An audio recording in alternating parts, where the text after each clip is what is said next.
right, good morning, everyone. It's nice to be here,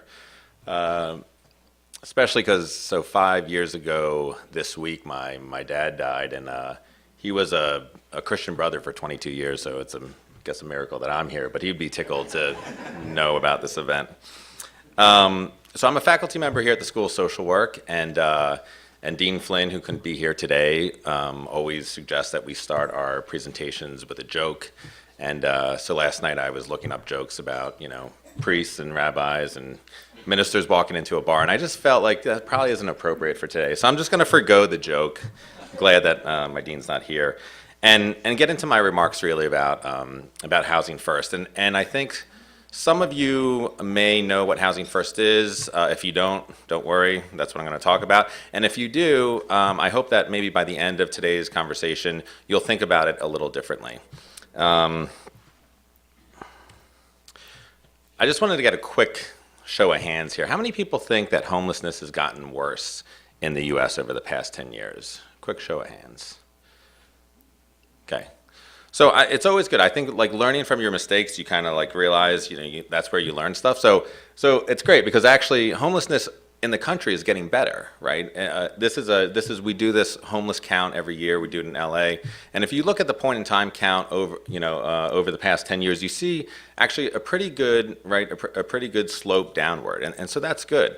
So why do we all think it's gotten worse? Part of the reason, because actually it has here, right? It has in LA. It's gotten much worse. And if you take a look at the map, this is nationally. You'll see that the light gray are places where it's gotten worse. But in other places, you'll see it's actually improved. And, a lot of that, we don't really have time to get into all of it, but a lot of that has to do with housing affordability. If you look in some of the Midwestern states and in the South where housing is more affordable, you can actually see some progress in this space. So I think that says something. Now, in LA, I mentioned the homeless count. We partnered with the county last year to do it, and we're also helping them out this year. And I think most people have heard the punchline about how there's been a 23% increase, and we're up to almost 58,000 people experience homelessness on any given night. And I think you heard that before. I think the stat that gets a little less attention, but I think should probably also be on the front page of a newspaper, but I haven't seen it, is that last year the county actually provided housing to over 14,000 people. So these were 14,000 people who had been homeless for a long time, considered chronically homeless, and they were able to get them in off the streets into an apartment of their own, and to provide them supports. So that's a pretty impressive number, and as you can see, the county's gotten better at it each year. We've increased the capacity, and with the support of different measures, we expect that to continue. So how did we do that? In part, we did that through what I'm going to talk about today, which is Housing First, an approach to service delivery. So why am I talking about Housing First?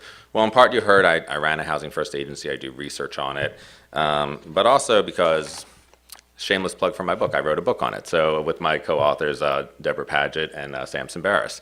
And so hopefully it's available in the bookstore, but if not, you can go on Amazon. And so I just want to talk about, what we try to lay out in the book. And we open the book with a set of questions. And the question is about kind of social policy, and it asks some rhetorical questions about how often, successful evidence-based interventions are rooted fundamentally in human rights. How often do you see social policy change attributed to actual research findings? How often do effective social programs get the endorsement of the left and the right political leaning leaders? And how often do you see social policies develop in the US and then adopted in other socially progressive countries like Canada, Australia, and Europe? So as much as we like to think this happens all the time, this is a pretty rare occasion, and Housing First is one of those rare occasions. And so it's definitely worth thinking about that as a model for how we address other issues. But what I think to understand Housing First, you really need to understand what it was in response to. Right, and so in the early 80s, when sort of the modern day homelessness first became an issue, we developed a response to it. And it wasn't necessarily a well thought out response, but it's something that in hindsight, there's a logic to it. And I wanted to kind of share that with you real quick. And that's basically what we call the staircase approach or the treatment first approach now in contrast to the housing first approach. But basically, the idea was as people were, we would see them on the streets, we'd do outreach, we got outreach teams together, and then we'd offer them things like shelter, or maybe you need to go to hospital, or you want to go to drug treatment. And if people were, accepting of that, then they might go into a kind of a housing program where they could learn to live independently. And then eventually we would help them sort of get back on their feet and into independent housing. And there was a logic to this, right? I mean, I think it's intuitive in some ways, but there was a logic that basically said, look, we'll help you in this system as long as, you can demonstrate to us a few things, kind of that you're worthy of these services and housing.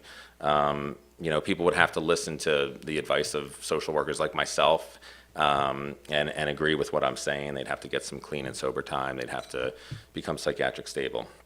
So again, I think you can see the where this comes from, and a lot of it was sort of helping people become housing ready is what they often talked about. The problem with this approach is that homelessness isn't getting better, it got worse. In part because, people either really didn't want to listen to what others had to say. They wanted to live their own lives the way they wanted. In part because you're asking people who have chronic conditions to fix those conditions before you're really going to help them get what they want. And so what we have is this legacy of an institutional circuit where people would just enter shelters, get into programs, drop out, get kicked out, whatever it was, end up back on the streets and jails, other places. And so things got worse. I think with that background, you can then understand housing first a little bit better. Because basically it was the idea of, so why do we have to do that? Couldn't we help people sort of move in and get in off the streets, kind of stabilize in an apartment, in a home, and then provide them supports? So why do we have to make supports contingent on them proving something to us, right? Why can't we just support them in their lives and their goals?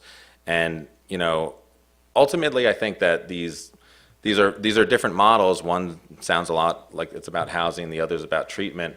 But I think a lot of the difference really is that, housing first came from sort of a person-centered approach, where it's not me as an expert, as a clinician telling you what to do, but it's me there to walk beside you and to help you figure out how to advance the kind of goals that you want. And so I think that's a really important distinction. I could talk a bit about sort of the research around this, but it seems like for today I kind of want to get to a conversation more than anything else. But needless to say that research over the past decade has proven over and over again that this is a pretty effective model, getting people in off the streets. It saves money, and you can see all around here they talk about permanent supportive housing and why we should be doing it. So I don't really have to belabor that point. And actually, I'm going to skip through. Well, no. Let me just make one other point. I think, look, the systems that are in place have a lot to do with how we, as clinicians or people, treat the clients who are being served by that, right? And some of the research we found that when Housing First was done right, it really freed people up to allow them to really work on actually the things they wanted to. And in the treatment first approach, what we found was actually that all that providers could focus on is getting people's housing applications together. It actually dissuaded them from addressing some of the issues, right? Because you can imagine if you're a case manager and you know that the only way they're going to get in housing is if they're clean and sober, and you suspect maybe they relapse, you might not bring that up to them, right? You're actually doing a disservice. And I even had one provider talk about it as really, look, our job is to package people up so that housing providers will accept them, and it's like moving people through a conveyor belt, right? It's actually kind of a commodification of an individual, which is exactly not what we want to be doing in social services, but I think it's probably true of many of our systems. I think what I wanted to kind of end with and sort of bring the conversation back to what we can talk about today is, I don't think I need to explain Maslow's hierarchy of need. It's been around for 50 years. It's a very well-known theory about how, you need the basics before you can move on and self-actualize. And over the years, many people, including myself, have used Maslow as a way to explain and justify housing first. And I think it makes a lot of sense, right? This idea that you need sort of the safety and control of an apartment before you can move on and tackle these other things. The only thing I'll say about that is I actually, in some ways, think that does a disservice to the service delivery a little bit. Speaking as a parent of 3, and my youngest is now 8 months, we are sort of inherently social beings that rely, on our survival for people around us. And I think the risk of overemphasizing this is that we miss that how important it is to be connected to others. And I think when someone's homeless, the dehumanization that happens, right? You're forced to kind of cut off some empathy from yourself and look past people, right? Because how could you stop all the time, all day long with 60,000 people on the streets? And so it's a disservice to them, it's a disservice to ourselves. So I think, I guess the idea of when we move people into housing, we hope that life gets better. And I think for a lot of people it does, but this need to be connected to their community is something we know through research, and I think providers will tell you, we don't necessarily do a good job. And that's not something I don't think service providers can do, right? The formal supports really cannot replace the need for those informal supports and those connections. No, we're just, as social workers, we're not around enough. You don't spend enough time with people. You can develop those relationships, but it's going to take the community, it's going to take neighbors, it's going to take communities that you build and having people feel a part of it. And I think so the question in my mind is how can all of you play a role, right? Remember, we have 14,000 people last year alone that moved in off the streets and into housing. A lot of them are alone and isolated.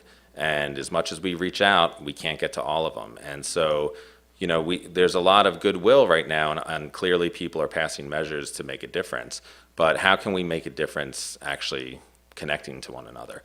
And so I think that's my question for you all, right? And so, clearly as a social worker, I can reach out, and someone might say, they want a community again. They want to explore their religion, which is not something.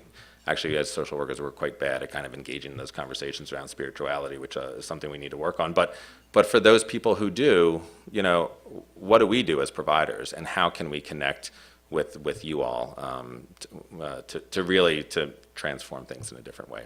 So I think that's my question for you all, and I think were you going to have us discuss that, or?